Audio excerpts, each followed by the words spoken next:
चला तर आज बने उकडीचे मोदक. मी तांदळाचे पीठ घेतले 1 वाटी आणि गुळाचे पाण्याचे व्यवस्थित जमा म्हणून तर बघू शकता तांदळाचे मोदक गरमाच्या बाजूला ठेवले तर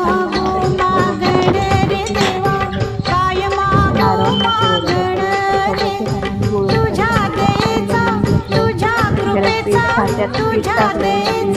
बरोबर केले बघा सारण भरले आणि हाताने ते कधी माझ्या हाताला लागलेलं होतं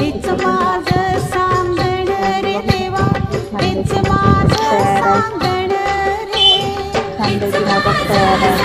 तांदळाचे सर्व मोदक बनवून ठेवले सर्व मोदक बनवून घेतले आणि इकडे इकडे पाणी ठेवले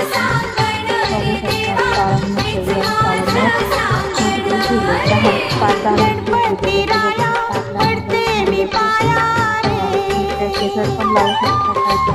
लगेच व्हिडिओ काढले असं